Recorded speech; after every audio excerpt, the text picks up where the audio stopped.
Back around the year 2014, going over into 2015, I was more into anime than probably ever.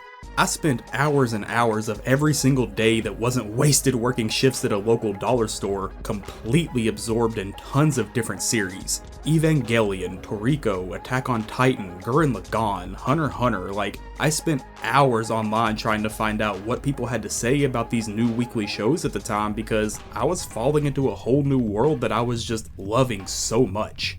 I've talked about it before on this channel, but growing up in a poor part of Kentucky and then moving further south deep into the backwoods surrounded by cows and racism around 2007-ish, liking Japanese things around here was kind of considered weird by most people, and a lot of fans just kind of kept those interests quiet. Now, this isn't some massive public education system where people came and went. It's a small town. I think my graduating class had like less than 100 people in it. People stick out here because there just aren't many people here to begin with. I saw a tweet here recently making fun of Persona 4 for Inaba being so boring that a Walmart equivalent is where kids hang out. But I mean, real talk, for a lot of America, yeah, that's what you do in these country-ass towns. You get absolutely blasted and trying to convince the Subway workers in the Walmart to slide you a sandwich for just $3 because that's all you got. Yeah, they never would. Shame. And in the middle of all of it was me, someone who already spent most of my free time just playing video games or trying to score some weed with my friends.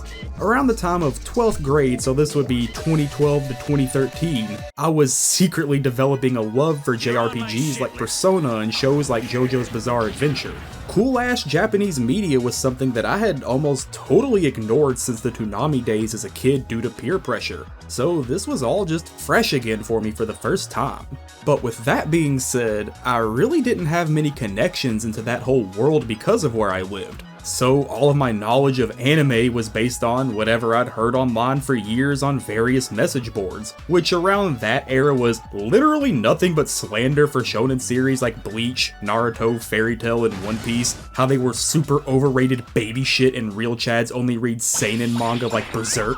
And while I was definitely more secure with myself and my interests at that point in life, I obviously still let things like this affect me because I avoided those same shows and manga for the next few years and wrote them off as lame baby shit too because that's just what was the popular thing to do. Now, time passed and I kept this mindset, but every day that I was on Crunchyroll, right there staring back at me was this box art for Naruto, this specific one. I swear, I looked at this fucking box once a day and said, I mean, that does look kinda cool, for like an entire year before I finally said, well, you know what? Let's play one of the Naruto games instead. Because at the end of the day, video games are and probably always will be my big main entertainment focus. And I think subconsciously, I was trying to trick myself into just watching the show through enjoying the game.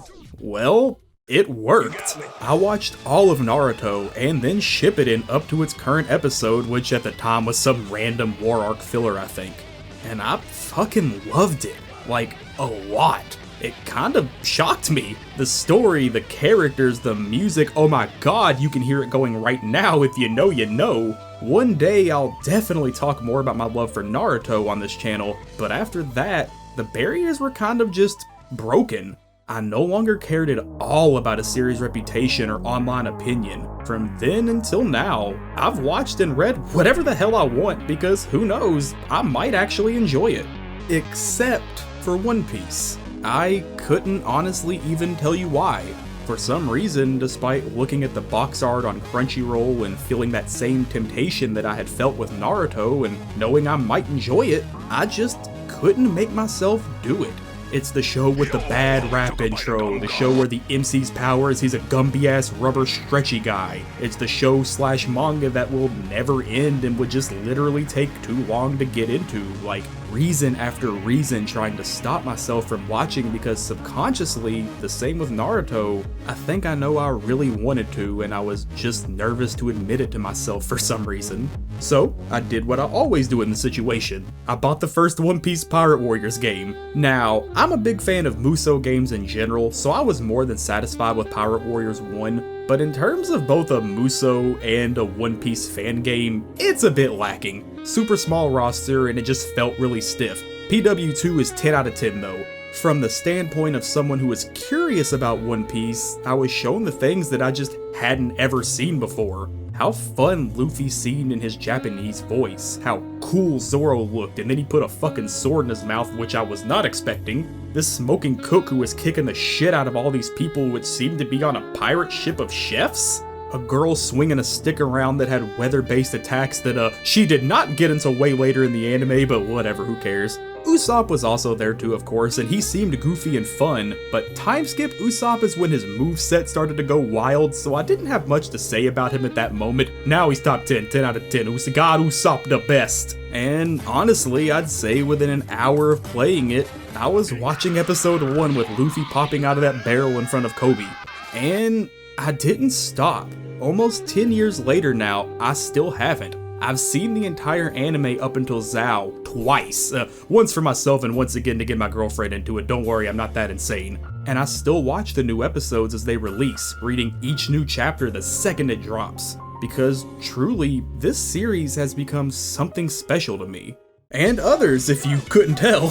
One Piece at the time of writing this has been the biggest manga in the world for years now, and despite some other series knocking it out the park with their explosive growth and sales, One Piece is still the undisputed king at the top for now.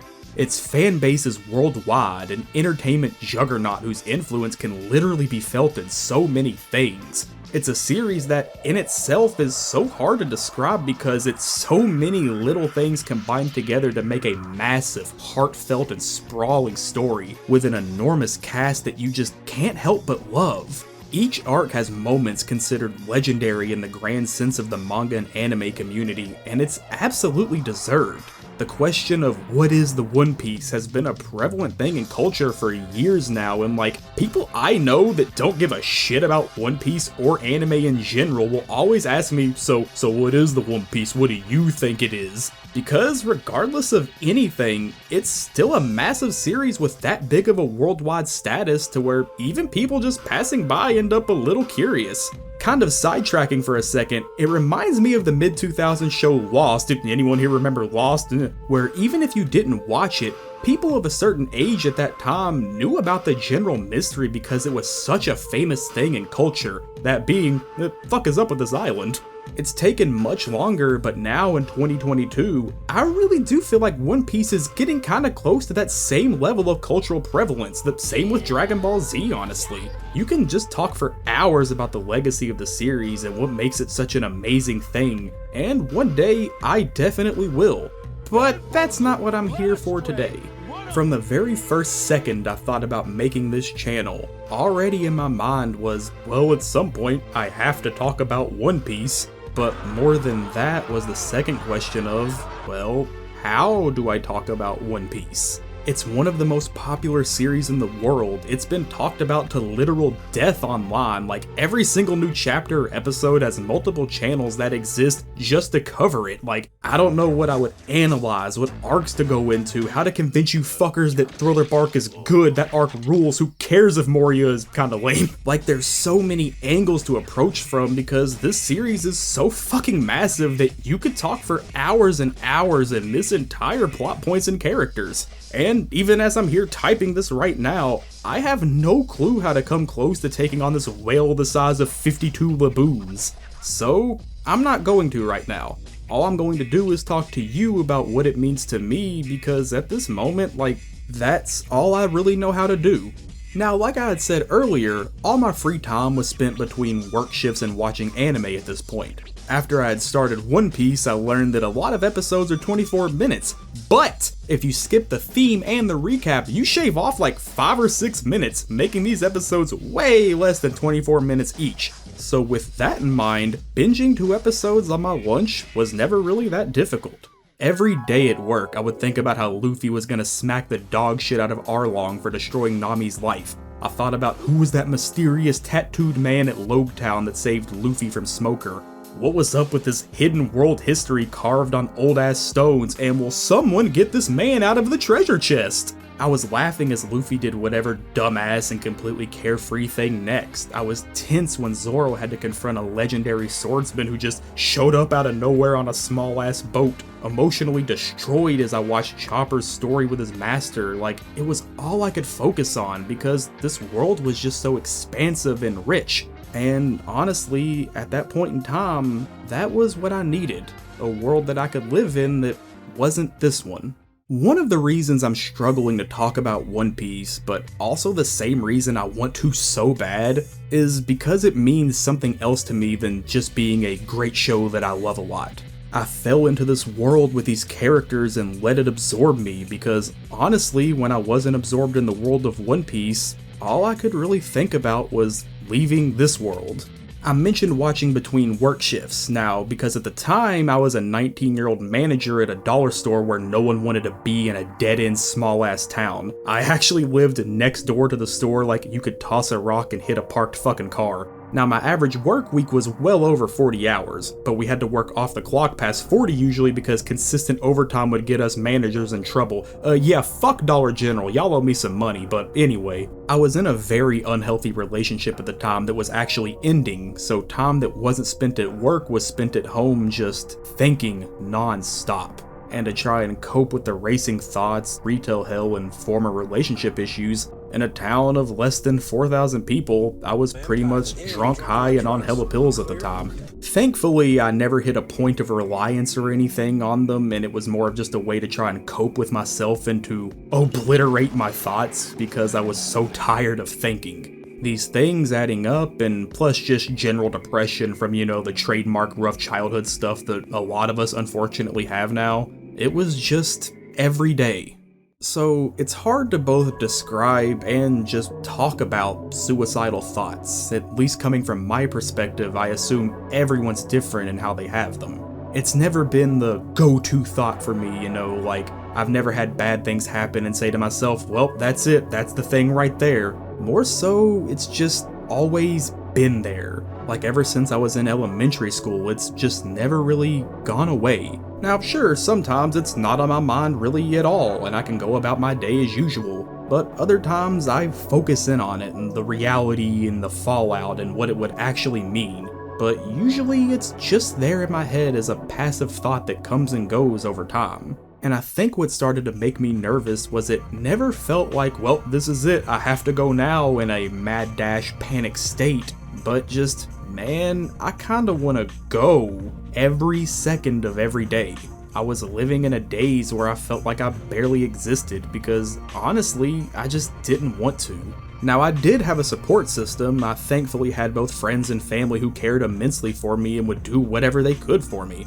But in my experience as someone with those consistent thoughts that have kicked around inside for so long, it's hard to accept that love and care. And despite doing just whatever drug I could, the thoughts never really left, and despite having people to turn to, I still just felt alone. Even though I was working all of the time, I was still super broke, so buying new video games had become a rare thing that I could do, and the closest escape I had was this new love of anime, some other world I could turn to for 30-ish minutes and try and forget about everything else for a bit. And when things were at their worst and I legitimately felt like I just couldn't do it anymore, Pirate Warriors 1 going on sale for like $5 kind of saved me at the perfect time. It opened a door to happiness that I needed so badly in my life. When I was on the Merry or the Sunny with the crew, I somehow just forgot about the thoughts that never left, even if it was just for a while.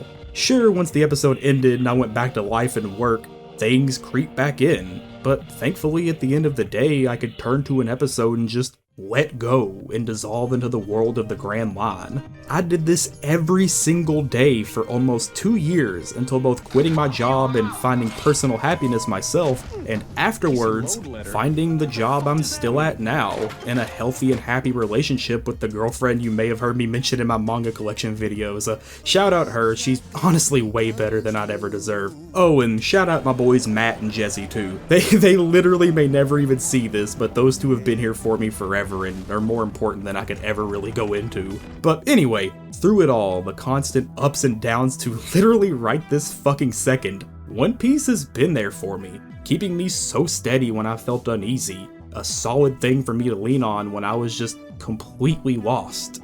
One day I'll really talk about One Piece on this channel in a much more specific way like my usual videos, and it'll be way less depressing, I promise. But until then, just know that I really love this series in a way I'm not sure how to describe yet, because I've been trying to write this script for 2 years now and this is all I've come up with.